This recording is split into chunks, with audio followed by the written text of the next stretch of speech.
Good Good evening. evening, sir. Good evening, sir. Warm Good welcome evening, sir. to unique and innovative live interactive webinar. And I'm sure that this is the one of the first subject you must have basically going through the first time, because till the time we are talking about the business, or we are talking about how to basically where to invest, how to invest. But here today we are going to learn the life lessons from one of the successful person, Mr. Rajendra Kalur. He is a CFA charter holder, okay, and right now independent management consultant. So I thank you very much, Rajendra sir. You have accepted my invitation, and you have basically ready with one of the wonderful presentation. I am sure that this 1 hour presentation will help all participants to taking their career to a next level. It will help them to basically how challenges and struggle can be converted into the long-term success. So I have already shared all your detail to Ajit Kalur sir, but let quick I give 30 to 45 seconds where you can start with your quick introduction, and then after I'll hand it over to the presentation to Kalur sir.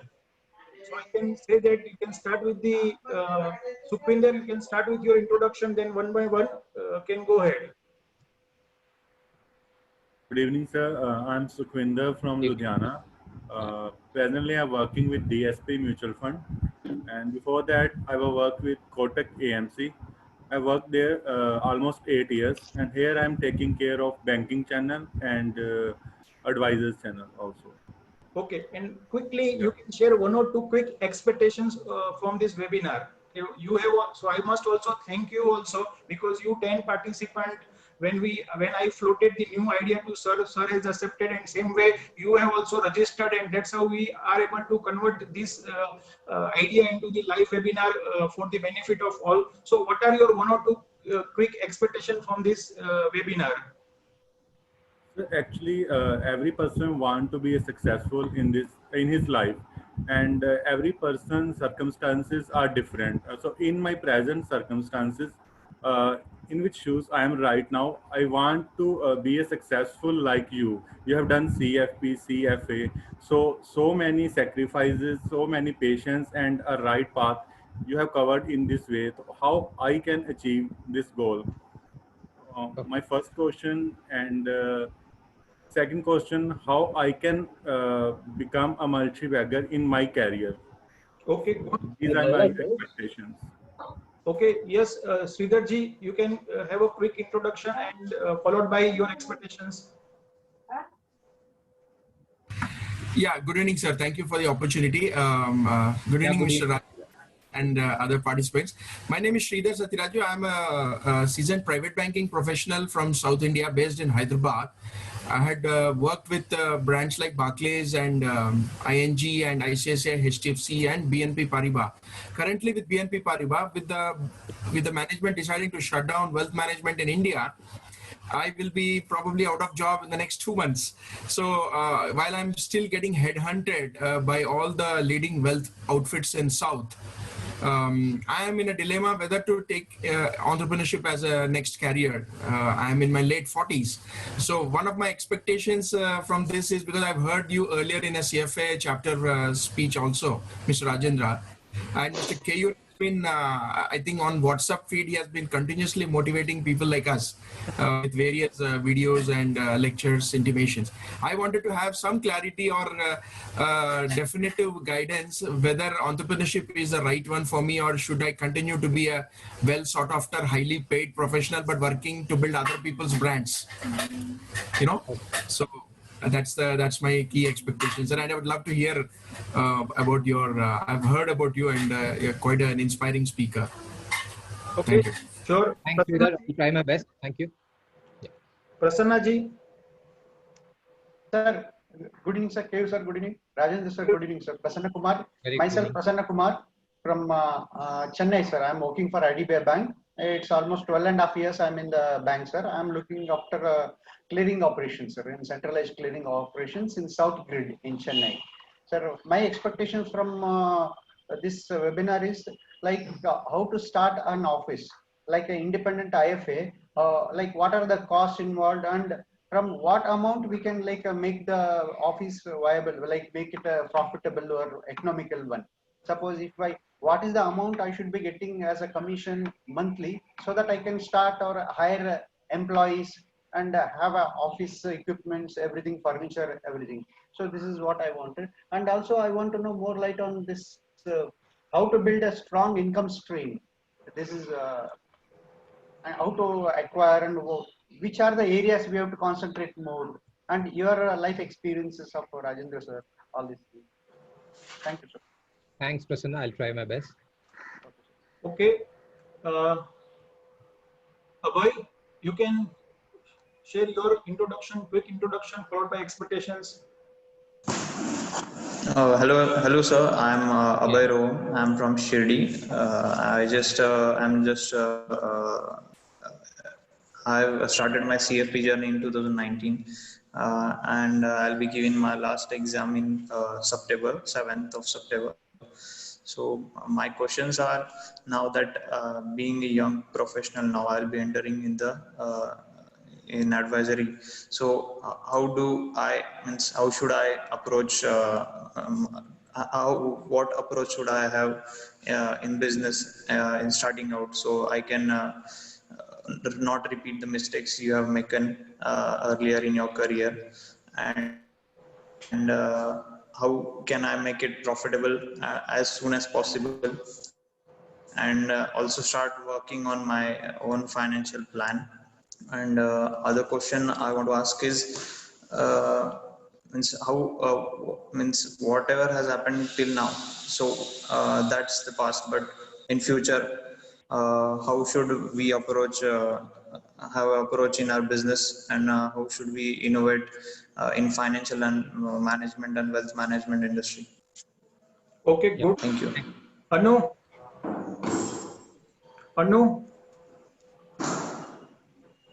Yes, sir. Good evening, sir. My name is Anu Patwa. I basically belong from Silchar, Assam. I'm a CFP aspirant. I'm pursuing my CFP since 2019, and aim to complete my CFP by December 2020. I'm and IFA also. So I would like to know from sir, like what is the exactly business model working in like current scenario in the world, like the only the products are the core thing, or the like advisory is the core thing. Which model is good for our future future? So I'd like to know on that note. Yeah. Yeah, thanks, Anu. I'll try my Okay. best. Vishal Joshi. Hi, sir. I am actually, all of these are actually covering my questions. I don't have Vishal, any. you can keep your camera on if it is possible. So it is good to see you. Huh? Yes, now you can tell. Hi, everybody. Hi, sir. Hi. Hi, Rajendra, sir. Hi. Hi, Vishal. So, heard questions, but not as of now. I don't have any specific questions now. If it, mostly when I listen to you and KU sir, if I keep quiet, it covers most of the things. Okay, I understand. Narendra ji. Good afternoon, sir.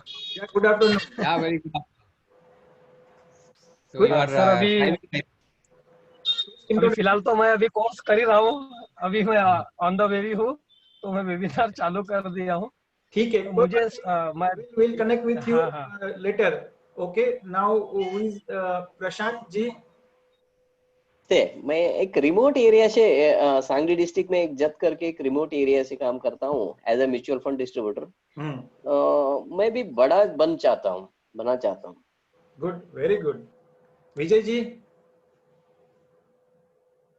नमस्कार sir जी. नमस्कार. मैं सांगली से belong करता हूँ. सांगली के नजदीक तुंग करके village है, उसमें बिलोंग करता हूँ. मैं 10 ईयर से इस बिजनेस में हूँ. मुझे एएम इंक्रीज करने में और टीम बिल्डिंग में थोड़ा जानकारी चाहिए थी.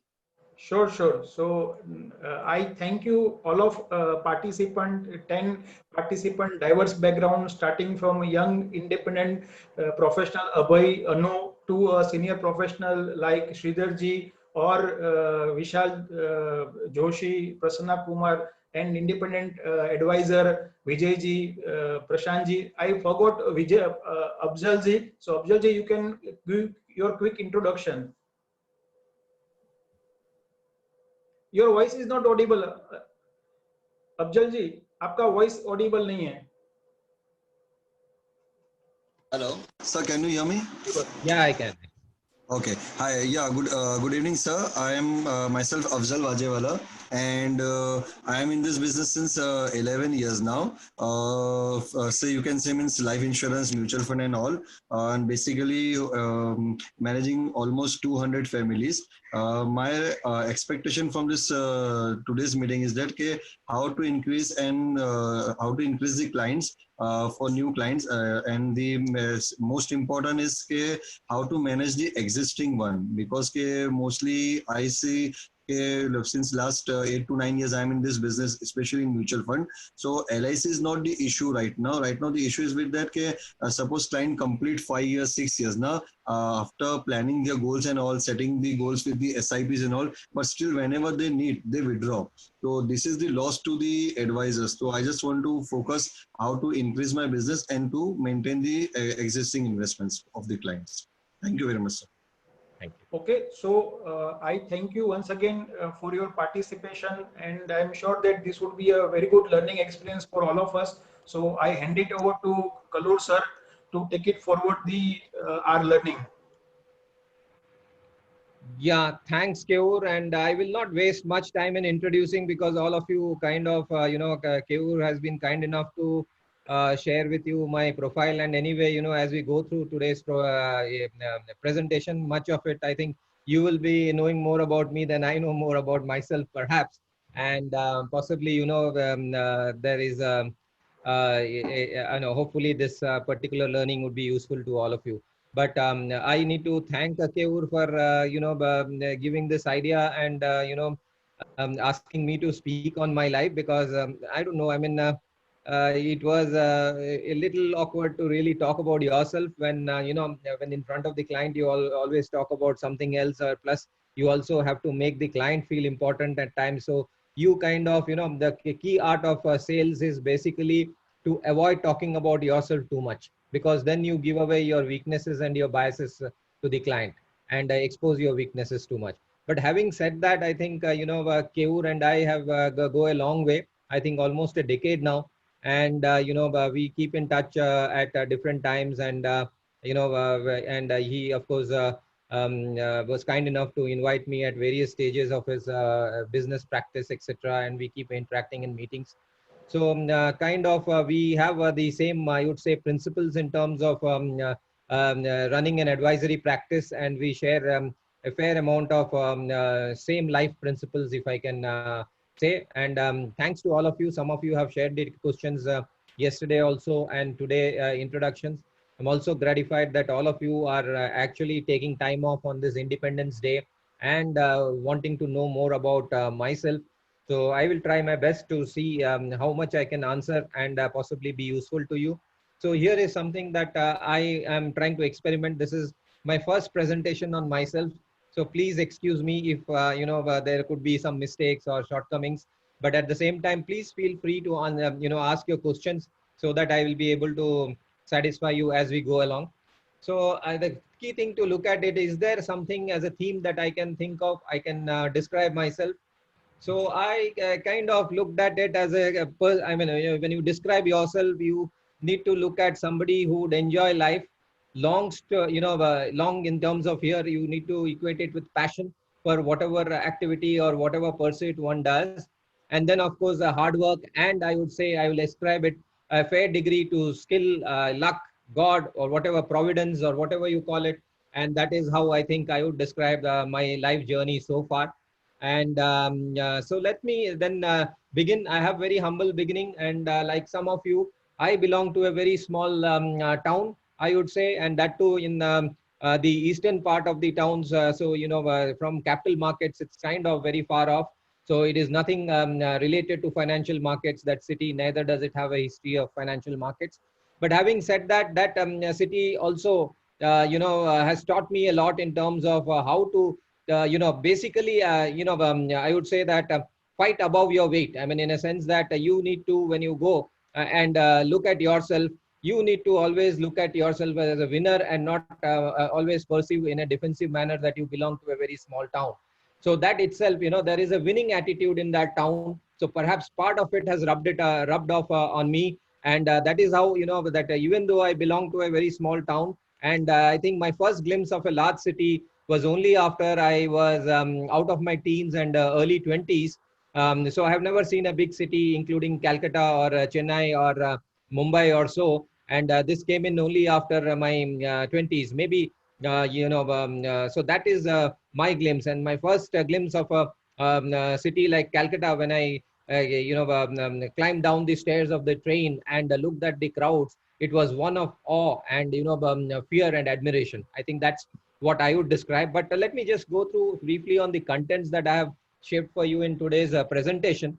I would, first briefly touch upon my early years. Those were my foundational years. And you will agree, for all of us, these, while, there is a great deal of time that has gone behind, perhaps we don't remember it so very deeply, but this would be the years that would have created a strong pillar or a strong foundation. And hence, I felt it's necessary that we have to look at those foundational years as well.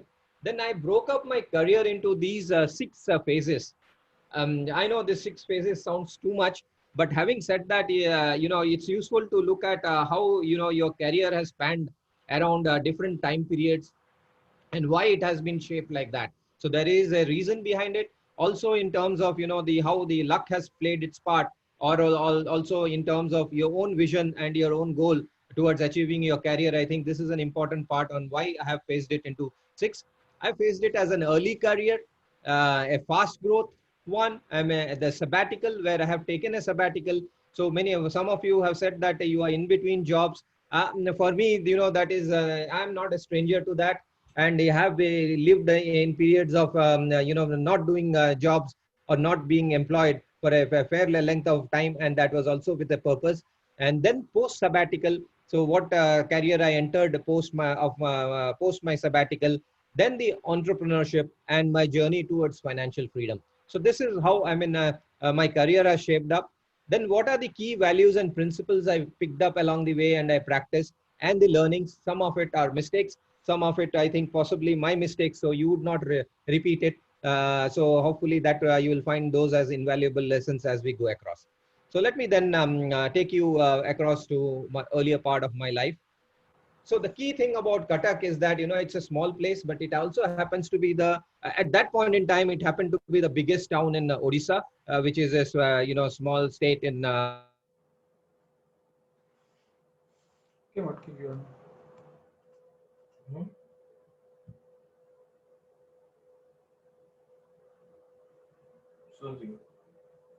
Disconnect. Hello, sir, your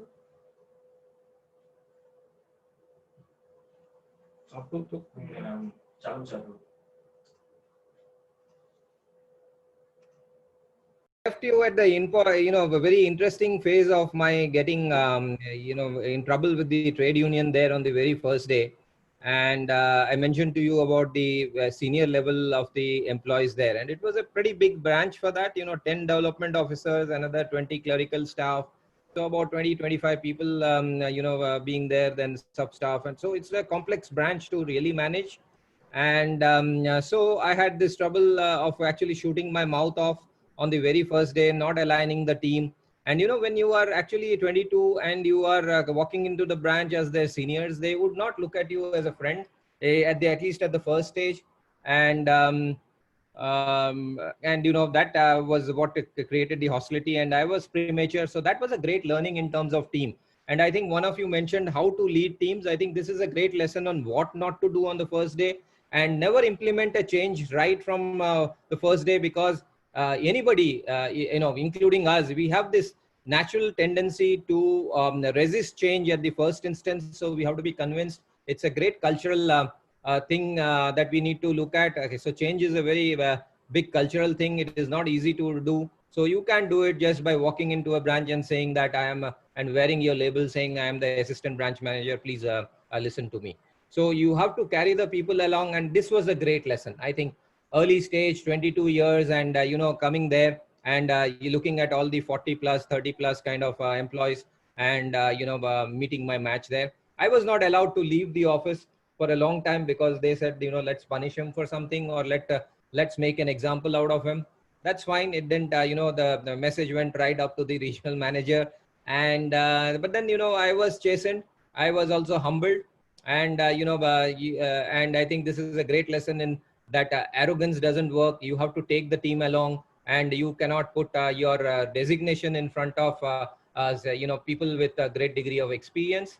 So the next time onwards, I think I did a lot of work in terms of winning them over. So, at lunchtime, if the client comes in, I used to type the policy and give it to the client itself. And any work related to accounts, I used to sit there at the counter and fill up the challans or whatever, and do a lot of things which, basically working from my way downwards. I mean, even if I'm not supposed to do that, I'm supposed to only sign the policies or whatever. But I think this, was noticed by the team, and slowly they started coming around. In the meanwhile, the business also picked up, the service conditions picked up. Our reporting to regional office and zonal office was also noticed that we are now becoming more punctual and prompt. And I think all this gained attention. So the branch also got recognition. So morale of the team also improved. So in that sense, I think it was successful in turning around the branch. And, the ones who on the first day actually, geroued me on the first day, when it was time for me to bid goodbye after having got another offer from GIC to lead the Calcutta branch or the regional office for the asset management company. This was the time when the entire staff came to the station to send me off. I think that was a great learning in terms of how to, win over a hostile team in a hostile environment, and then, align themselves to a particular goal and ensure that the objectives are met. And then, having a great relationship with them even now. I think that's a key lesson that I got. And and let me tell you why I left this very stable public sector, United India Insurance, and, went to GIC Asset Management Company. This was the dates where this was the period during, if you recollect, 1991, I mentioned the time was the Manmohan Singh Narasimha Rao reforms. And, there was this R.N. Malhotra committee, which was set up to privatize insurance companies. Of course, the insurance companies were privatized much later, but SEBI came into role in 1993. And on SEBI's direction, mutual funds were now instructed to have two separate setups, one a trustee for collecting funds and the other an asset management company to manage funds. So there, a lot of international participation was also allowed at that point in time. GIC had so I sensed a great degree of opportunity for me as a young man to really get it up. And GIC, because United India being a subsidiary, some of us young people were given that preference to join that through interview and, make that. So that was a great opportunity. Not only that, GIC Asset Management Company had a joint venture with the famed investor, George Soros. Of course, I couldn't meet George Soros, but I met his trusted right-hand man, Punnendu Chatterjee, and I even accompanied him to a couple of calls, company calls for investments. And it is a true learning. The attention to detail, the way he crunches numbers, I think is a master in that. I have not seen somebody of such kind of expertise in terms of, questioning. And it was way back in, I am talking about was 1993.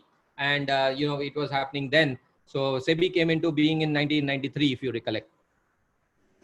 So, that was a great learning, and the kind of expertise and mastery that Punnendu had. I have met so many fund managers after that. I have not seen that kind of mastery even now. In fact, some of them are also very good and great, but Punnendu's mastery was something else, and it was a great learning for me, and it was a privilege for me there. And in GIC again, after UTI's Unit 64, we were the first one to have, those days only closed-ended funds were floated. Public sector mutual funds were very happy to do close-ended funds with assured returns. But I think GIC broke that mold, and it was the first one to come out with an open-ended fund.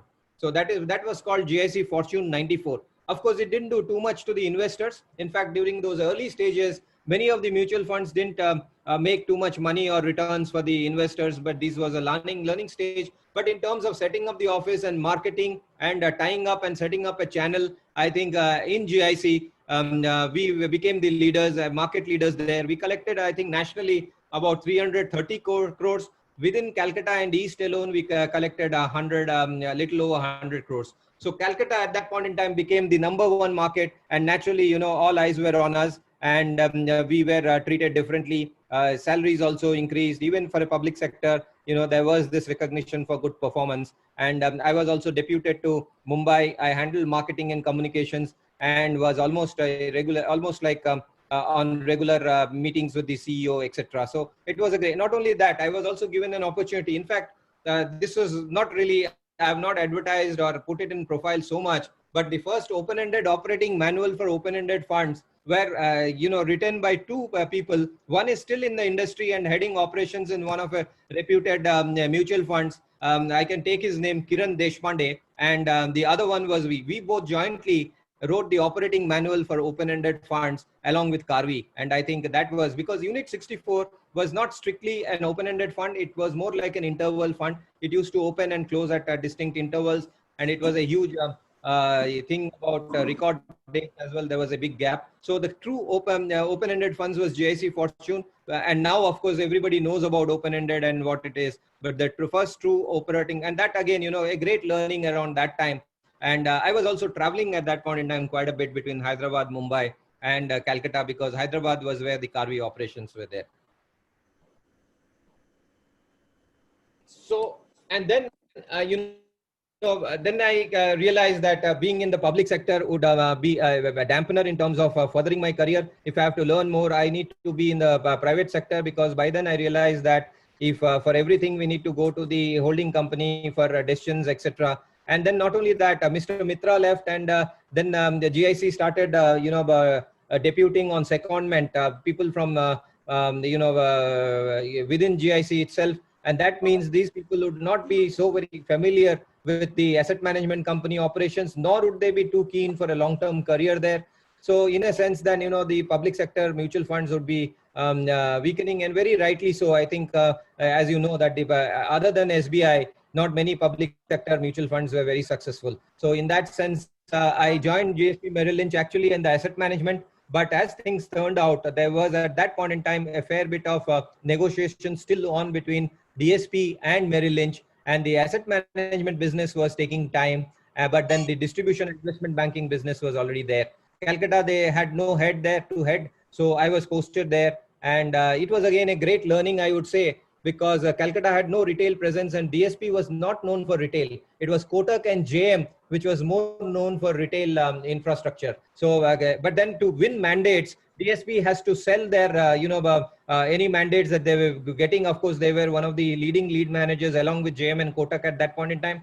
But there were a lot of retail issues that were coming in. Deep discount bonds, if you have heard of, I think the first time that were coming in, IDBI, deep discount bonds, ICICI, IFCI, all these, and the interest rates were very high because of the Southeast Asian crisis. It was around 17-18% kind of a yield for them. And retail, there was a huge movement for these bonds.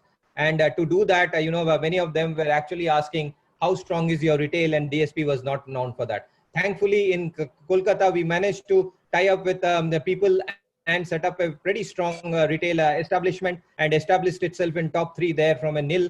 Also on the institutional side, we were doing very well because we had good tie-ups with the banks, as well as the, and Calcutta had a lot of provident funds. Of course, many of the industries were sick, but they also had a thriving provident funds because employees were there and they were managing that trust. And these trustees are not so very thorough with the investment practice. So they used to rely on people like us in terms of, parking into bonds and all that. So we were one of the few who were truly advising them on the pattern and doing the right things at that point in time. So we quickly established and gained trust of the many of these provident fund trusts as well. But let me tell you some interesting insights. Those times the markets was different. And in terms of private placement, like IDBI Calcutta, what IDBI Calcutta was doing was completely different from IDBI Patna was doing.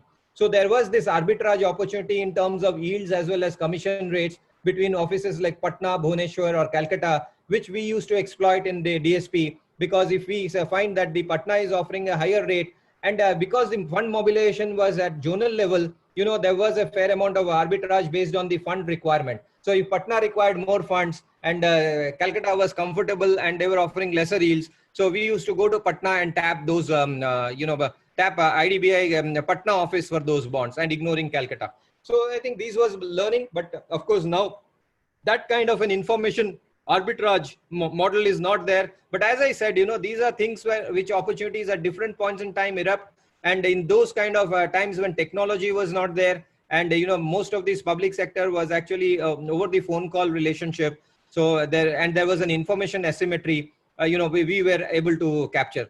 My idea of saying is not that this specific opportunity will ever arise. My idea of saying this is, you have to make, seize the opportunities that are available at different points in time and make the maximum use of it. So this, I quickly got bored with this job in DSP Merrill Lynch, and having tried to join the asset management company. Of course, by then asset management company came in, and the DSP bond fund and the growth were there. Then we also marketed Templeton. We were the lead managers for Templeton India Growth Fund. There were a lot of the Kothari Pioneer instruments also. So we were, I think, the early pioneers. Kotak and JM had still not taken to they are setting up a private banking model and selling mutual funds in an aggressive manner. They were more content doing bonds and fixed deposits at that point in time, whereas DSP quickly seized that opportunity on mutual funds and established the relationship.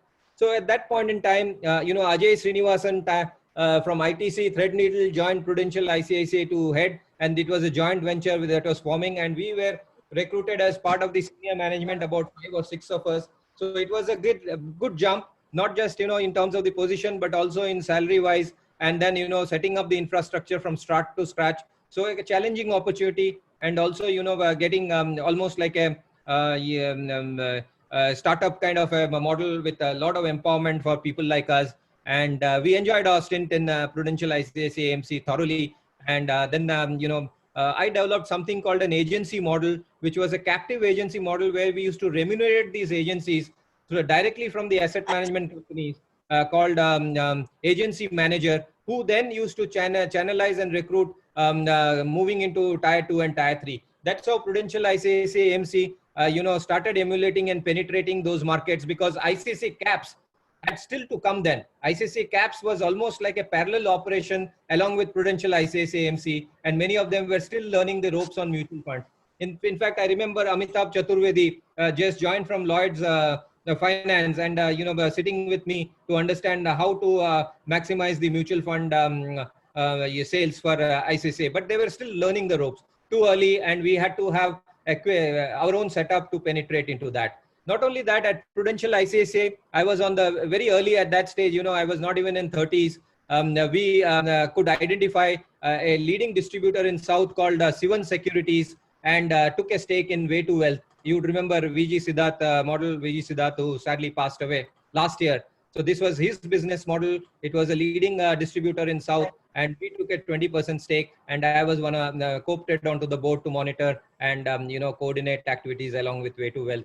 And that again, gave me a good insight into the operations and various distribution outfits, and the way the technology was shaping up. Because Way to Wealth was a complete makeover from Sivan Securities, which was old style. Way to Wealth was high on technology, and this was the period between 98, 99, and when the technology was booming and a lot of emphasis, IT sector was coming up and becoming very large in cities like Bangalore, Chennai, and Hyderabad. And my moving to South also happened around that time. And while I moved first to Chennai, I quickly realized that Bangalore is the first, is going to be the biggest market with a lot of cash-rich corporates. So it made sense for the zonal office to shift to Bangalore. The first AMC to shift to the zonal office to Bangalore from Chennai was Prudential ICICI, and then many other mutual funds later on followed. I think these were some of the industry-leading products that we did in Prudential ICICI. We did the first short-term bond fund. We also did the first fixed maturity plan. And the first fixed maturity plan came out of a talk with the, some of the treasury outfits in Bangalore. So in a sense, there's a great degree of pride that some of the innovations that we did at that point in time became very big currently. Like a short-term bond fund today is the core product in the fixed income portfolio now. But at that point in time, there were only 3 products that used to be very familiar. One was the income fund or the gilt fund and the equity fund. That's it. Then of course these thematics came in much later, and in the fixed income it took a long time to innovate, and short-term bond fund came in much later, as I mentioned, around the late part of 99-2000.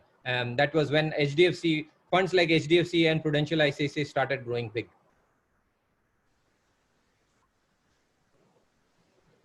So while Prudential ICICI was a happy thing, pay was great, and I think the responsibility heading 2 zones also was good, supporting and opening offices, multiple offices we opened. In fact, within South and East itself, there were, we started with, I think, 2 or 3 offices, Calcutta, Bangalore, and Chennai. Then we quickly grew to about 25 to 30 offices across the zone. And so it was a very, very hectic kind of a thing. But, at that point in time, because of the huge travel that I needed to do to set up all this infrastructure, and I was not keeping, neither was I exercising that time, neither was the diet was very disciplined. So it was a time around 2002 when, when we had a medical checkup at the company, and I was detected with high blood sugar, where the blood sugar levels went over 300. And the body weight was, now I am 68, but at that point in time, it was 90 kgs. So 90 kgs, high blood pressure, and the stress levels, not pressure, but sugar. The pressure was thankfully normal, and no proper diet. And it's going to be even more intense because we broke through the 10,000 crores at that point in time, which was supposed to be very big. Of course, now, each one size is over 2 lakh or 3 lakh crores AUM. But those days, 10,000 crores itself was very big, and we were still growing faster. And those were the 2002 to 2007 period. So high growth for mutual funds, high growth for the market, and high growth for the economy. So that was the time when I took a break, and I decided, and not only that, I think there were certain practices within Prudential ICICI, which also I didn't agree. And I said that, it's time for me to, at this point in time, and partly because of this health reason, I said, let me then, unwind, why grow so fast and then kill yourself within 35, 40, might as well take a pause, enjoy your life at that point in time, and then look at this. So by then I had built a decent savings. I'd also procured a real estate in Hyderabad. And, with that savings, I went to UK and did my MBA. This was a 1-year MBA. Cranfield School of Management, incidentally, is the first MBA school in UK. Started in 1950s. The key thing is that it typically prefers people who are over 10 years experience. So, part of that is there would be a lot of experience learning and sharing. So in that sense, plus it's a 1-year course. So I felt that, it's something that is well made or well designed and suitable for me. So, and not only that, UK had a liberal visa regime at that point in time. So if you wanted, you could continue and become a UK citizen because you would have been, qualified under highly skilled management program, migrants program. So in that sense, you have a natural.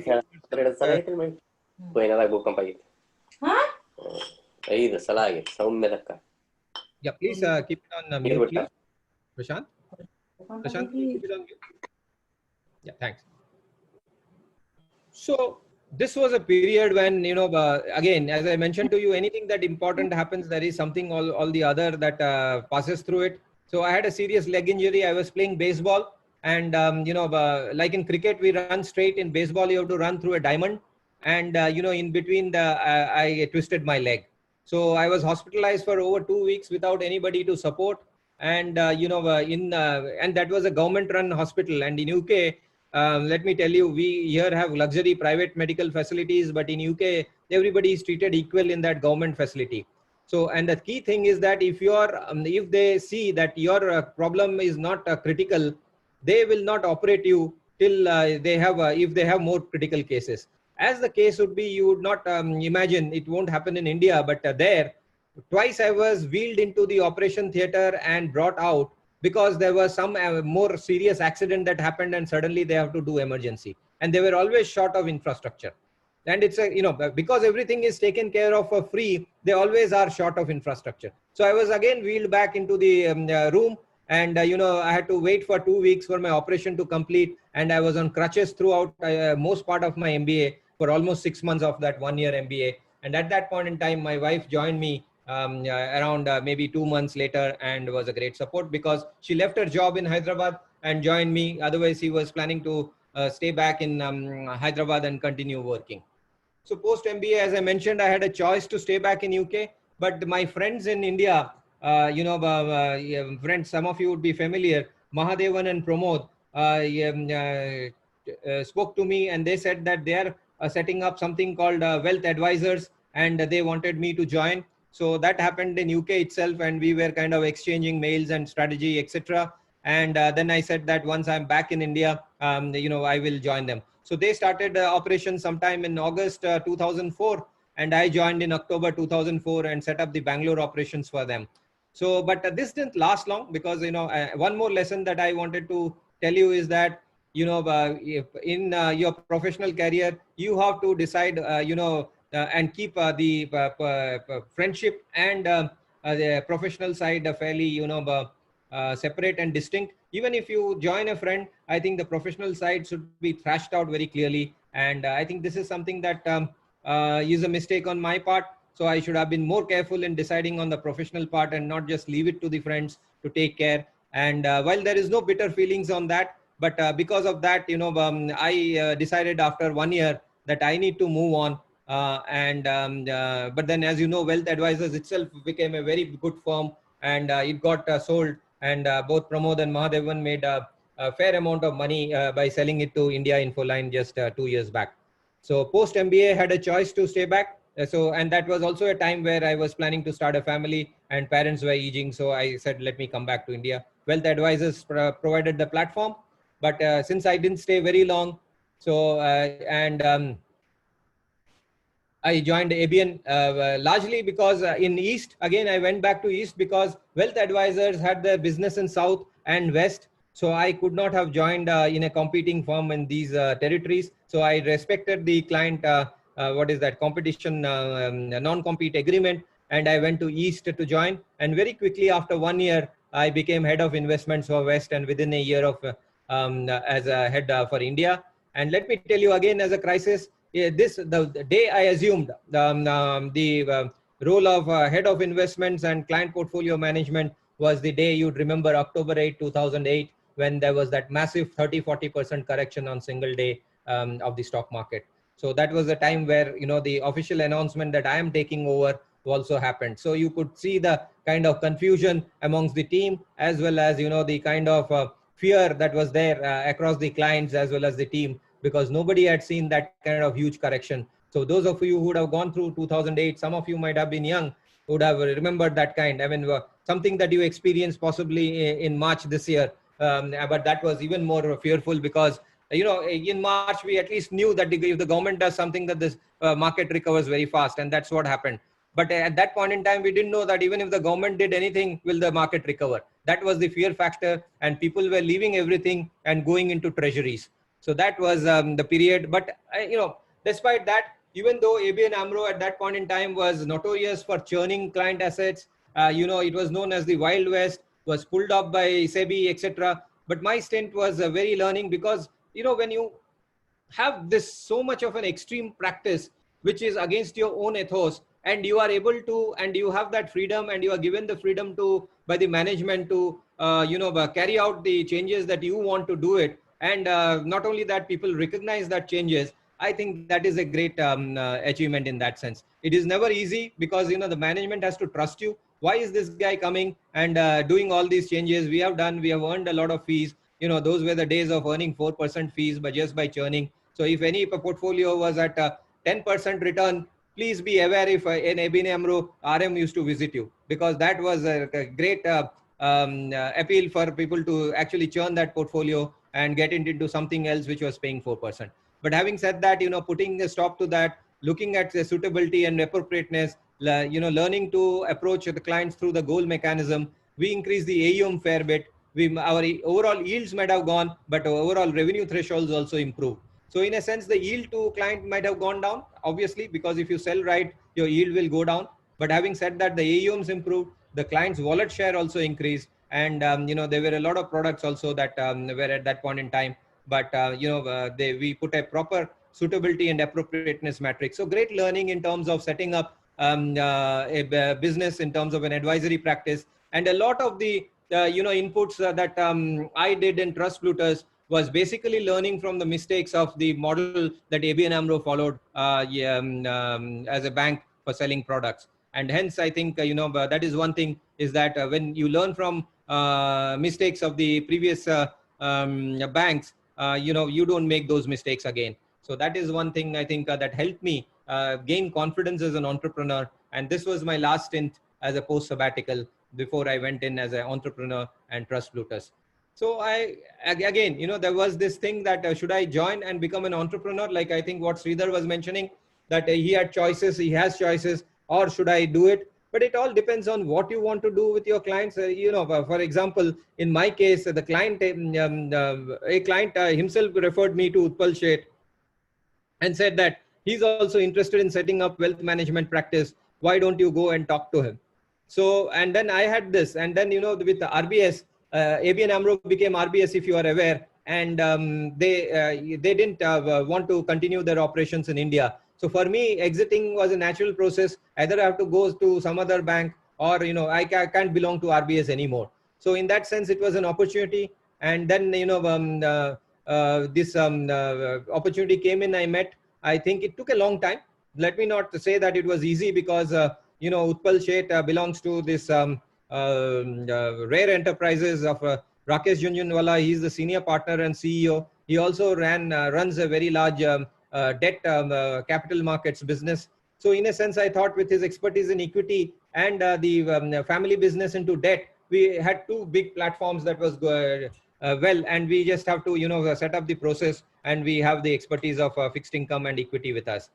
So I think that was a great process, and it worked very well till 2018. The investor was patient, gave us operational freedom. The team was mine, the name was mine, the process was mine, and the products were, I think, were the TrustPlutus. So in a sense, we set up a very strong governance unit, and he gave a great degree of operational freedom. He just used to monitor basis the MIS, and we used to have a pretty good and intense discussions, but largely in terms of how to grow the business, how to make it better, etc.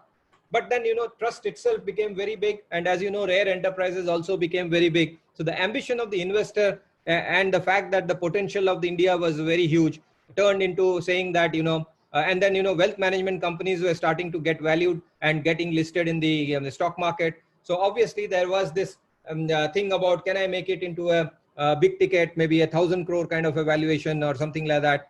And that is where I think the visions kind of diverged, and we parted. So by the time we exited the firm, it had over 6,000 crores. And from 0 to 6,000 in 8 years, I think was great. And it helped me in terms of whatever we did. Perhaps maybe, I would have continued if the visions were matching at that point in time, and Utpal didn't want to make it big. But having said that, I was rewarded with my financial freedom. So the key goal that I had set up was to actually have financial freedom by 40. I couldn't do it at 40. I hardly had any money or savings at 40, but by 50, I could achieve that. And I think that was really the crux of it. So I'm told that there are different kinds of freedom, time, social, and financial. But with financial, I think you can have all three, because with adequate money, you can afford to, make time your priority and choose to whom you can socialize and spend your time with. So the moment I had a sufficient cash, so the immediate thing that I did was rush and pay back mortgage, create contingency funds. I have large size health insurance, and create an investment fund for day-to-day expenses.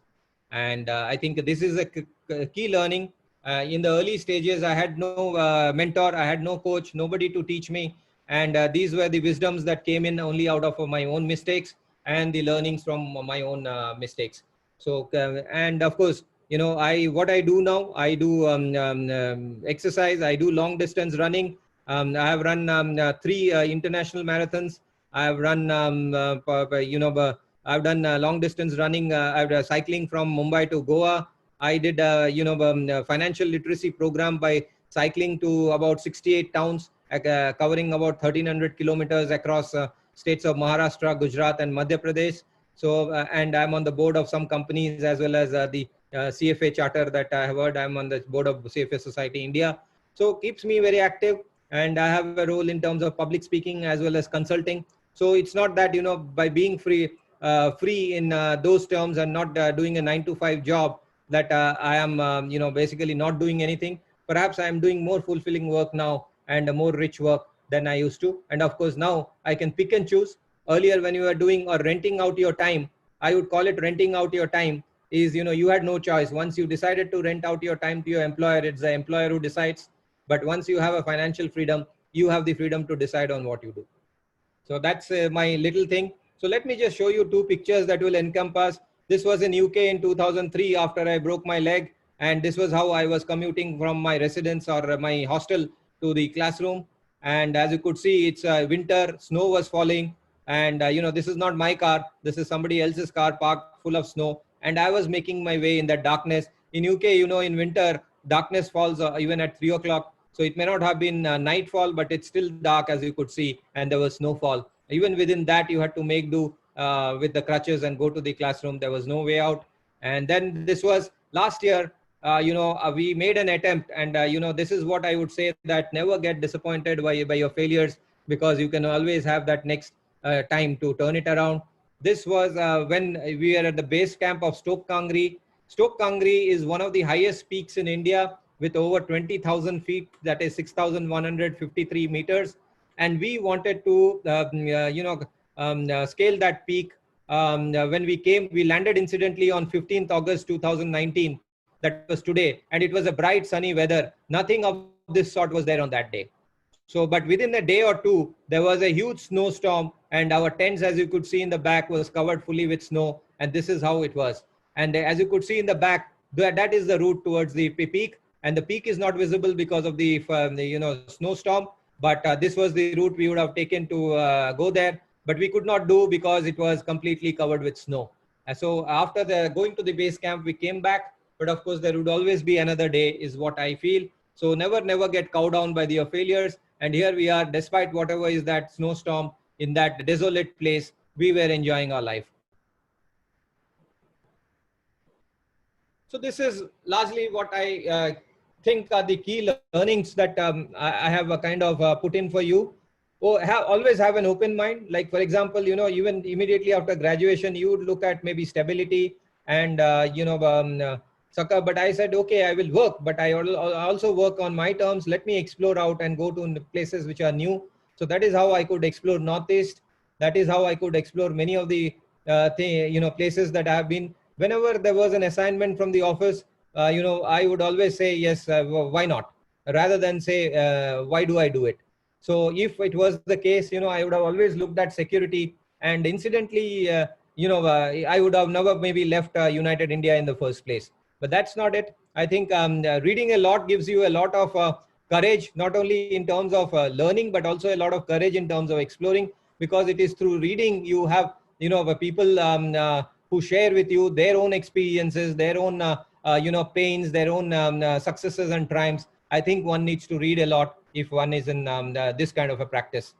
Never put ego. I think ego should not ever control you. I think while this is great, everybody talks about it. But as I told you about my own mistakes in the initial phases and my own learnings, this is a big learning that you should always look at. And don't react to anything. I think there could be times when people provoke you and we try to, react. One is, you would, if you had read Thinking Fast and Slow by Daniel Kahneman. So if you react, then you have that mistake of, giving an impulsive reaction for things which you are not comfortable to. I mean, things which require processing needs time. So it's always better to ask for time before really reverting. So in terms of, even if you want to respond immediately, you can always take a pause, count till 10, think through it, and then respond. But there is always, there is no harm in saying that I will get back to you at a later stage. Never compromise on integrity. I think this not compromising on integrity, I would say, has led me to maybe sacrifice on material wealth. but I think I gain much more through peace of mind. I may not have made much money like many others. Possibly if I had remained in Prudential ICICI or any other organizations, possibly I would have made, in fact, whenever I had left any organization, there was always money owed to me by the organization through maybe share options just about to vest, or bonuses forfeited. But yeah, I mean, these are things that you need to take in your stride, and don't look at money first. Look at your principles first. If the principles itself are getting compromised, then you should not. Money will always follow. As long as you feel that you would be successful and your confidence, money will always come in, and I have no complaints. Even the days when we were a little hard up, particularly in the period, I would say, leaving wealth advisors and joining the bank or so. But it took me maybe 3 to 4 months by the time to settle and be comfortable again. So have a strong belief in yourself and your abilities, and I think this will be taken care of. And when visions diverge, part ways. There's no point in remaining in an organization when visions diverge. I did it in GIC, I did it in Prudential ICICI, and I did it in Trust Lotus, and I have no regrets. Always value your wealth, health, and your family, because this is very important, and all your, I think hard work is because of this. And try to give back whenever you can, and always look at how you can contribute, and money always follows. So these are the key learnings. Is you have a goal. I had a goal to be financially free at 40. It was delayed by a decade, but it's fine. I mean, it's delayed by a decade, but because I had a goal, I knew what was it, right? If I didn't have a goal, I wouldn't have known that it got delayed. But please also recognize that longevity risk is real and you need to save. Sorry to interrupt you. Yeah. The current session will expire in 30 seconds. So within 5 minutes, I'll be sending a new link to you, because I am live recording this session also. So it takes time to live record. So I request all will get new link within 5 minutes. So you can take a 5-minute break also in this session. And then after 5 minutes, I'll be sending a new links. Okay, you can continue, sir, right now for remaining period. Yeah. So healthcare and educational costs are rising faster. Please also be aware of that. Future expected portfolio returns are going to come down very sharply. That you earn less, but stay mentally more peaceful. I think that is that gives you more time to spend on creative activities. Anything that is out of your control, I don't think you should dwell too much on. You should largely dwell on things that are under your control. So welcome activities and people that keep you challenged, refreshed, and stress-free. I think that is an important lesson. We all preach. It's very easy to do it, but it's very easy to preach, but most people don't practice it, and that is really causing a great degree of harm. And if possible, you should have a coach. I never had a coach, and I think some of the mistakes that I made were very elementary. Many of you would feel. One thing, as I mentioned, one is about professional and friendship. The other one is in terms of, I would say, lesson is in terms of when you are negotiating, even with your investor, you have to look at all aspects of the fine print. So particularly people who are looking at entrepreneurship and possibly approaching investors, I think, and let me tell you, in India, there is no concept called a long-term thinking by an investor. People will, in natural markets, we have seen about clients, some of you have said about SIPs getting stopped. It's not just about SIPs. I'll tell you the mental makeup of investors who are worth thousands of crores is the same. I'll give you an example. We set up and we were just 2 or 3 years in our company, and 2013 came. You know what happened in July to September 2013. Stock market crashed, bond prices crashed, and our rupee went for a toss. And there was a very big level of, underconfidence in the economy and in the setup. That is the time when, the real mental makeup of any investor also comes into mind.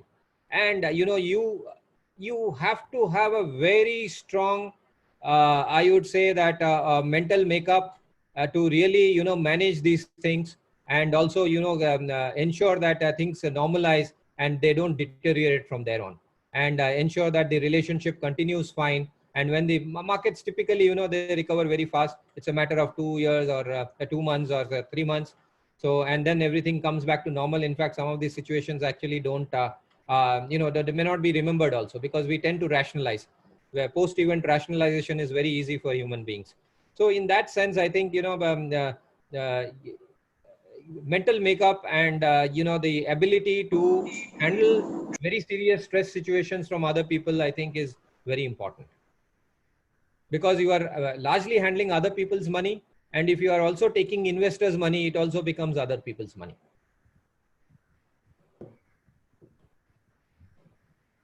Yeah, so I think this is largely it in terms of what I have from your questions. But I have also done, fair bit of a very basic business and revenue model, because I don't know, what could be the clientele for each of you. Like, for example, Sridhar's clientele could be completely different.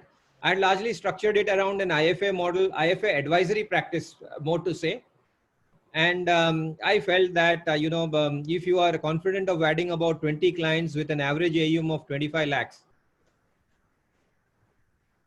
then possibly, fee per client would be around this, because, you will be adding over the year. So I've, reduced it by 2. And then this could be your first year fees, 1,25,000. And these could be some part of your expenses. This can be, roughly each individual model will differ, but largely these are some of the heads that you need to keep track of. And, the steady state would come in, I think I would say, from year 6 to 7, not before that. See, in these kind of margins, you are not even earning your salary. So if you look at it, your support is there, but beyond that, there is nothing else. And expenses are assumed to be at 5% and client portfolios at 15% growth. So 15% largely because of incremental savings and the portfolio growth. So it is not just portfolio growth. Remember that we have a high savings growth rate of about typically at the household level of about 18 to 20%. So in that, you will always have those incremental savings coming to you. So assuming that and your portfolio growth, that is assumed at a fairly comfortable level of 15%. And the fees that I've calculated, I've largely centered around advisory practice, but have to dovetail it in terms of the AUM, though you might be charging flat fees. So, but remember, I think key thing in an advisory practice is that identifying the right segment is extremely important, and identifying the minimum level of fees is also extremely important, because the service level requirement would be the same whether you are servicing a retail client or an HNI client. In that regard, the moment the client pays you a fee, his expectations shoot up. As long as you are getting a commission from the product, there is no expectation from the client largely, because the client typically, even if he knows that you are paid much more than the advisory fee, he is, he can be largely blind to it. But the moment he's paying out of his own check, the expectations have to be built up, they have to be managed, and hence the segmentation is very, very important.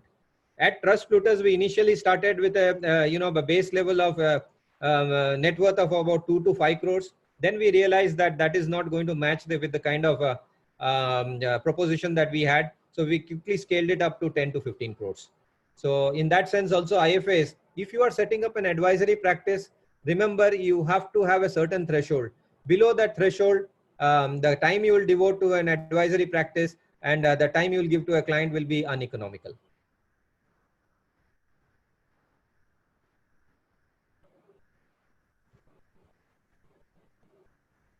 No, I remain open for your questions largely. So. Okay, so I thank you very much, Rajendra sir, for sharing the very valuable and insight presentation. I'm sure that it is one of the very different kind of learning session for all of us. So, sir, I would like to start with that. What motivated to do a CFP certification followed by CFA certification, and how both certification help you personally and professionally? Okay. So let me also, in the CFA, I really enrolled when I was in the bank, but, trying to think about what next. That is the time when I looked at CFA. So CFP came in because when I set up TrustPlutus, and then I was trying to figure out what could be, how do we say, prove our commitment to that we are serious about this business and our client friendliness. to our clients, what is the kind of commitment we are giving about our seriousness to this business. So I said that, I need to mandate my relationship managers and service managers to take up this exam. So if I needed them to take up this exam, I need to walk the talk. So I can't be preaching them and say, you pass this exam. And I, as a leader say that, I'm not qualified, I don't require this exam. So as a first step, I was the first one to take that exam. So after I passed that exam and cleared, that created a kind of typically it creates a tailwind. It becomes much easier. And any resistance that people have about, studying hard, even after working hard, etc., goes away the moment you have already shown them the way. So that is how we could. And Keyur, you are aware about that because you were teaching some of our, RMs, and you know that. And you know how difficult it was to get them to pass also, right? So in a sense, it was not easy, even though CFP is considered to be easier than CFA. But the fact that we proved, we already had, by then, I think at that point in time, we enrolled 15. As a boutique private banker, we had the highest number of CFP, in terms of, if we had about 18 RMs, we had 15 who are qualified CFP. So we can say that, our people are qualified and dedicated to the service of wealth management, which typically a banker cannot prove because banker is doing multiple things. And many of them are just MBAs and may not have really that degree of focus in terms of on the client, whereas the CFP program does it. To come back to your point about why CFA, I think, you are doing CFA, so you understand the benefits of this. It is clearly an end-to-end learning across the entire financial system. So, you get to know about the investment management practice, you get to know about wealth management practice, you get to know about details about economics, you get to know about financial, valuations. So there is, and you always have that logic. Why do I have, you will ask this question, why am I introducing a new asset class? So CFA provides you that answer. Then it also provides you in terms of how important ethics is. Not only important in terms of ethics, how important it is to apply that in your real life, how to make it practical. So CFA does things in terms of saying that ethics is not something which is, some people regard that ethics is in conflict of business. What CFA does is it harmonizes ethics with business, and it makes it so very simple and seamless that when you are actually practicing, your language becomes so very ethical when you are doing it. But at the same time, you don't realize it becomes your second language. Okay, so I thank you very much. So participant can ask their questions one by one.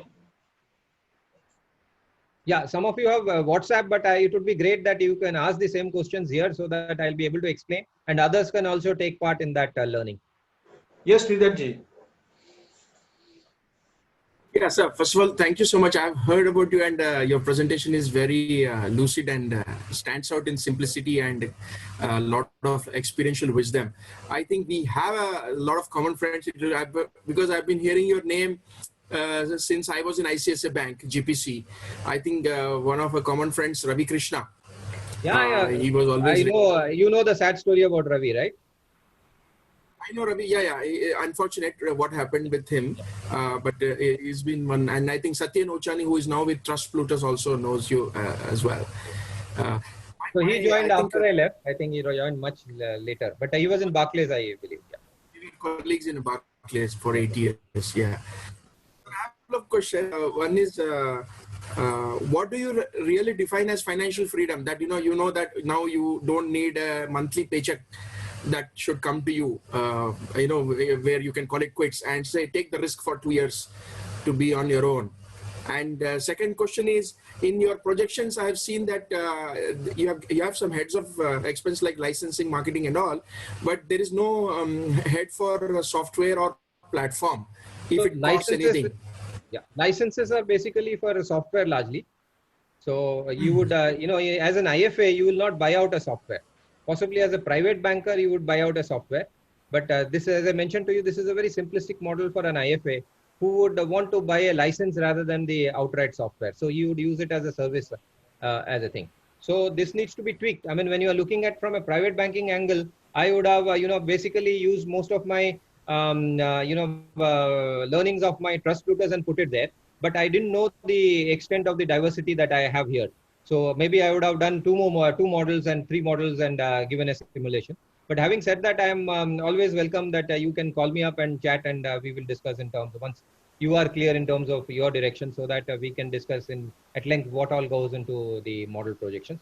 Because when we did it at TrustPlutus, it is much more detailed. But I didn't want to confuse at a simple IFA level in many of the heads that may or may not be relevant, and hence I didn't do it. But yes, you are right in terms of there could be a lot of other things in terms of, you would also look at various other aspects in terms of an infrastructure, support service, maybe client servicing, etc., which may not be relevant to an IFA at that point in time. So I think it depends on the segment again, as I mentioned. So a lot of things could change on that. The other thing about financial freedom, I think, see, when you are looking at freedom, you cannot be chained by the time frame. When you are looking at 2 years, so when I had left any of my job for 2 years or 3 years and was not working or earning, that I didn't regard it as a period of financial freedom. That I would say that that was only a stepping stone for the next milestone whenever it comes. So it was regarded as maybe an investment into knowledge or learning or doing something else. But clearly, I mean, post-entrepreneurship is what I regard as a financial freedom. That is in terms of saying whether the savings that you have earned over your service and possibly your stake in the company that you monetize is enough for you to last your remaining term on earth. I think that is what I would put it. And that is, in terms of identifying your priorities in terms of expenses. Obviously, you can't be realistic and say that, you can't have unrealistic expectations about your goal. That if I say that I want to have a beach house in Bahamas, I may not, that's not what I have financial freedom for. But financial freedom for is my priorities, my own interests and my own hobbies, and how I go about it. And that is actually specific to individuals. And sometimes, it varies from people to people. And hence, more importantly, I think there is another course that I have done and I think I can suggest is George Kinder's life planning exercise that enables you to identify your goals in terms of your own priorities and then look at, then financial structuring. So it comes in as, what are your dreams, your aspirations, and then, figuring it out and prioritizing it and then possibly aiming for that. In many cases, it could even end up cheaper. For example, if I'm staying in Bombay today, and I want to say that, I don't want to stay in a big city. I want to move into a country place. It could end up much cheaper as well. Yeah. Thanks. I've heard about the George Kinder's financial life planning. Yeah, nice. In fact, yeah, go ahead. Sir. So you comment that IFA means MFD or IFA, pure IFA as the SEBI defines it. What is your practice that I had done is purely as a RIA practice. I have not because he's earning a fee here. In the model that I have done, he's earning a fee, but I have, as I mentioned to you, I have arrived at as possibly an approximation of the AUM at 0.5. Whereas if you are a MFD, mutual fund distributor or even financial product distributor, let us say, possibly your blended average might be much higher. I'm not sure, but because you have access to insurance and various other products. But here I am looking at as purely you getting a fee out of a client. Right. But sir, broadly, most of the people are moving towards MFD because of whatever stringent regulations SEBI imposed on RIA. I think even more experienced people I'm seeing in my town or across the country, they're preferring to be MFD because of excessive over-regulation for RIAs. Yeah, but you know what? You have to wait for just one more scam before this one becomes a reality. So because the regulations are already in place, and much of the, I think, in terms of sympathy towards the investor will force people into making this compulsory. It is already happening in large parts of the world. It is also there in India in terms of RIA. You have that option whether to be a RIA or MFD at this point in time. So that option may not last long because that's the reality. You have to embrace that change. And it is always better to model yourself on a conservative basis and model yourself in time of crisis, because the best business models or more robust business models are those that come in around these points in time. Rather than modeling around 2% or 1.5% or 1% and trying to make the model look easy on Excel, but it becomes and I've seen however much you try to model. We did it in Trust Plutus. We thought we were very realistic at that point in time. Of course, even the regulations were not there, but we were very wrong. I mean, in terms of financial project, it's not about our client AUM or something. We were wrong. We were much wrong in terms of the financial projections, because you were expecting maybe 1%, 1.5%, 2%. You can say that this product can be sold at this price level or whatever, but none of that comes true, and it is always you end up at the lower end. Okay, sir. I request if you can share about the mentorship model, because you said that you were not having a coach in place and you made a lot of mistake. So in case if someone would like to access you one-to-one as a mentor, so if you have some plan, so this could be a better, and later on they can connect through WhatsApp or through telephone discussion also to discuss in more detail. So there are two ways in terms of, I think, mentorship. One is actually looking at it as an advisor to your business, in terms of whether your model is going right and whether you are looking at it from only the business angle in terms of, I would say, more of a consultant. But mentor is in terms of, I think, how to help you grow as an individual, as a person, and as a professional. So I think mentor is a much deeper aspect of it, but it depends on which aspect you want to prioritize. So mentor would require, I think, a fair degree of, I think, a personal honesty. You need to come up and say frankly that you are this person and you have these shortcomings and these are the issues that you are facing, and not just as a professional thing, but also as a personal thing. And we would like to look at that from a very intense angle. So that is a completely different approach than being a consultant to the business. Then we look at from a professional angle, which segment to take care, what is the model, is that model looking right, how to look at recruitment, how to look at technology, how to look at product due diligence. I think all those comes into account. So depends on how people would like to approach. So I think both options are open.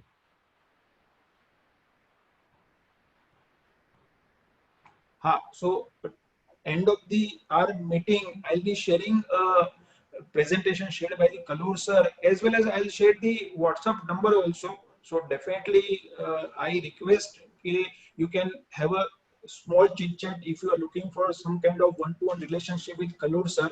Okay, so he may share you a different option as he shared right now, and accordingly he'll suggest the fee also. So that's how you can take it this meeting as a one, you can say, stepping stone to create some kind of relationship with Kalur sir.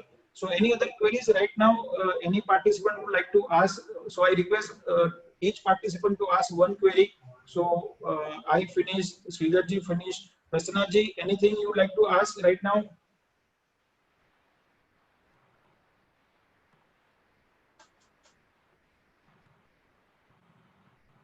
Please unmute. I think you are on mute.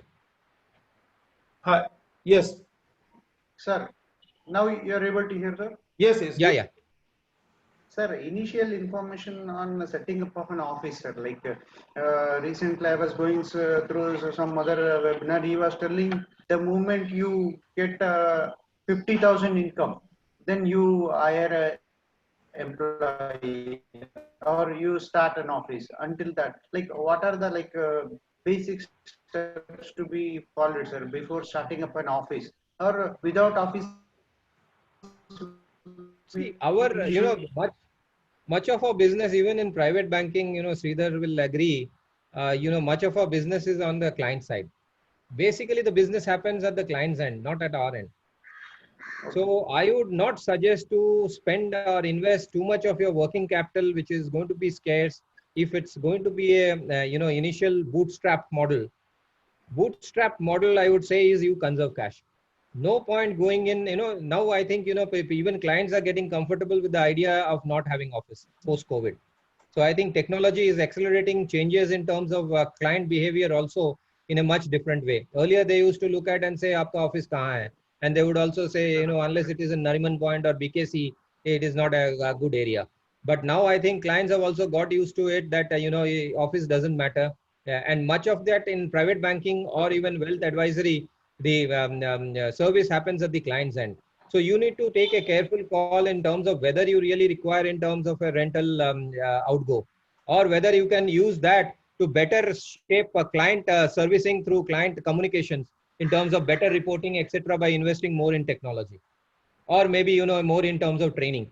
So I think, you know, I would say that go for rent when you are confident that you need a support to stay there engaged, and you have a reasonable traction on business and AUM, so that you are at least able to get the operating side of expenses out of a way through just the client. So maybe the first 3 months or 6 months, don't go for office. And then once you have a reasonable traction on the clients and revenues, then you look at, you know, investing into an office. Okay, sir. Thank you, sir. Vijay ji, आप कुछ question करना चाहेंगे? विजय दलवी जी? नहीं sir. Okay. Prashant ji? नहीं sir, नहीं कुछ नहीं. Vishal Joshi? No sir. Okay. Afzal ji? Sir, mostly everything is covered. Thank you very much. नहीं, आपके दिमाग में कुछ क्वेश्चंस है तो अभी हमारे पास टाइम है 10-15 मिनट का, तो पूछ सकते हैं, कोई जल्दी नहीं है. नहीं सर, ऑल मेरे हिसाब से सब कवर हो चुका है. Okay. Sukhwinder? Actually everything is covered, so that's why. Okay. Narendra ji? हाँ sir, good evening. Yeah very good. अच्छा सेशन रहा है. Thank you. हाँ सर. तो आप कुछ क्वेश्चन पूछना चाहेंगे नरेंद्र जी? सर, क्वेश्चन ऐसा है कि अभी एज अ गवर्नमेंट सर्वेंट अभी CFP एस्पायरेंट तो है, इसके बाद में हायर लेवल CFA है आई थिंक. तो हम लोग को CFA भी करना है, तो 1-1.5 साल का अभी CFP करना पड़ेगा. तो उसके बाद में CFA भी करना है. Good, very good. और साथ में प्रैक्टिस भी करना है sir. Good, very good, excellent. Anu, you like to ask anything? उसके हिसाब से आपको टाइम देना पड़ेगा. तो along with working in the government side, you have to give time for studies. Yeah, presently I am giving only 3 to 4 or 7-8 hours. Yeah, as per my schedule. Yeah. Good, very good. Great. Thank you. अनु, आपका कोई questions? No sir, nothing specific sir. Almost everything. So I would like to ask 2-3 questions on behalf of the group. So hopefully it will also help to them. तो sir, मुझे आप बताएंगे कि एक someone who is working into organization like Sridhar ji, or maybe Prasanna Kumar, or even Vishal Joshi also working into organization, and they either someone is working part-time or someone is looking for a full-time independent advisory. तो आपके हिसाब से what are the minimum prerequisites they should keep in mind before starting their independent career? So I think one very important thing is keep your family informed about this decision. It is the most important thing. And, you know, I'll tell you, I mean, when we left a brand like RBS and ABN, you know, when everybody in the world knows what, you know, MNC bank, foreign bank, etc. People take, especially in the family circles, they take a lot of pride in saying, you know, like Sridhar is saying about Barclays, a lot of pride in saying my son works for Barclays and all that, or HSBC or Citibank or whatever. The moment you step into something like this, where, you know, you are setting up a brand and hardly anybody is aware, at a family level, their conviction level in your business has to be very, very sound, because they should not be defensive in their social circles and, you know, feel very defensive. So because that hits you in terms of your own relationship with your family members. So you have to take them completely into confidence and win them over. There will be resistance, but I think winning them over is as important as winning your first customer into your business. That's the first part. The second part is, please don't ignore. I mean, you know, it's very easy when you are earning about 2 lakhs, 3 lakhs as a salary per month and coming, you know, it is hitting your credit on 1st of every month, to actually, you know, it's easy at that point in time to say that, you know, I have fair amount of savings, I can go and, you know, start this business. But remember, the moment you see that this particular amount of money is not coming into your account, there is a great psychological impact that happens in your mind itself. I think you have to be strong and reconciled to settle that. In my thing, it was easy because I had done it in phases. I was out of job, as you know, in terms of even earlier 10 years back or 15 years back. So I had kind of experimented with this kind of mental agony. And by the time when I set up Trust Looters, even though I had to take a big knock on the salaries, even when I joined back after 2004, I had to take a big knock on salaries. So all these things didn't mentally affect me, but at a social level, it affects. So you have to be prepared. So it is all a 360-degree approach. One is your intent to start a career in setting up your own business. The second is, it's a powerful force. For example, in Wealth Advisors, I was very inexperienced. One is that I was not financially prepared. Neither was I, people were saying that after your UK MBA, tum kahan join kar diya? You should have joined a consulting firm. You should have joined a, MNC investment bank, or you were working in Prudential, you were working in DSP. So this affected me. Let me tell you, maybe perhaps it would have been a different thing. And look at, it took about 8 to 10 years for Wealth Advisors to become big. And when it became big, it became very big. And even India Infoline had to buy it at a huge premium, over 100 crores or something they paid for that, right? So these things take time. But having said that, you have to prepare for a minimum period of 5 to 6 years of complete, being a complete strange entity. I mean, you should be a complete novice. Even the customer will ask you, ye kahan pe join kiya? Why should I join? Even the guy who must have worked with you for 10, 15 years as your own pet client, who would have, taken every part of your advice for the portfolio, who is going to question you, and you have to hold those objections. And let me tell you, the biggest setback that you will receive is that you may not have your strongest client as your first client. You will have someone who would have heard about you and has a, deep respect from a distance, who will become your first client. So remember that also, that, the ones you count on, they will come, but they will come after you have established and proved your credentials. So these are some of the 3 things I think are extremely important in terms of things to be taken care of, because these are going to basically demolish the myths that we have. That we can baad mein samjha denge. I think this is a traditional thing that we have. Acha wo samajh jayega. Then our own mental stress we are feeling at night, but when we come to the office, we are not going to be that fresh, or if our sleep is getting disturbed, our family is getting disturbed, we will not be in fresh minds, and that negative thinking will always be in your mind. As I said, when you are finding things of stress, you have to remove it from the root, and only then you can start that business. Okay, sir. Thank you, sir. I would like to build, you said about one word, you have to prove your credential. So can you tell me, once first point is done, second point is done, and now we have started the business, or what are the third point credential, we can take it in well in advance. So once we start the business, they can do this credential, establishing credential on a very fast track basis. So identify really the weaknesses. I mean, if I tell you at that point in time when we set up the Trust Looters, and let me also go back there, it was a completely product and revenue driven model that was there in banks. And I think in many banks that the same thing continues. And also the approach was in terms of a transaction oriented and quick churn. So I think these are some of the things which you need to, and then there is always that element of conflict of interest, etc., in terms of incentivization.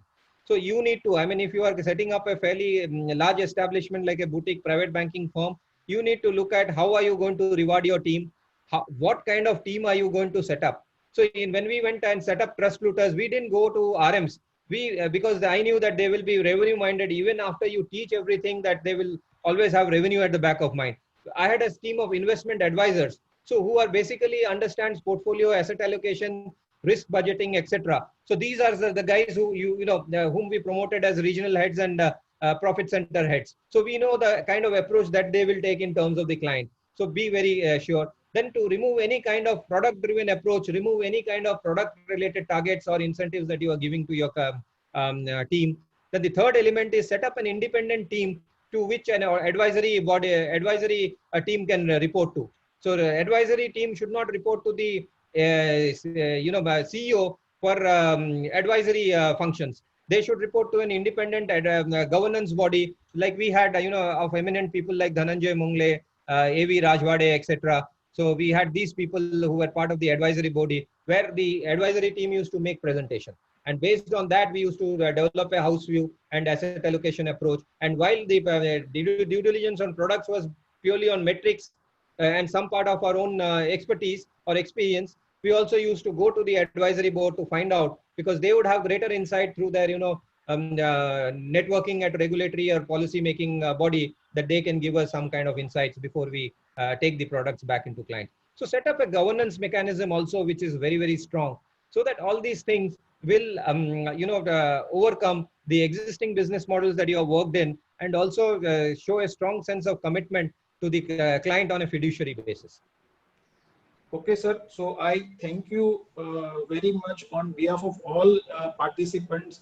Okay, you accepted my invitation and prepared a very superb, I can say, or wonderful presentation from your heart. Okay, which I think you got also opportunity to revisit your past. Yeah. So I was thinking about many of these actually. Yes. And some of these, let me tell you that, a lot of people may not know. What I have revealed today to you, I think this team that is there, you know more than people who have been with me for close to decades. Yes. So that's, I thought last week, instead of focusing on equity, okay, so why we cannot create our career as a multi-bagger, okay, and that's how I pitched the thought, and you accepted, and we have created the group.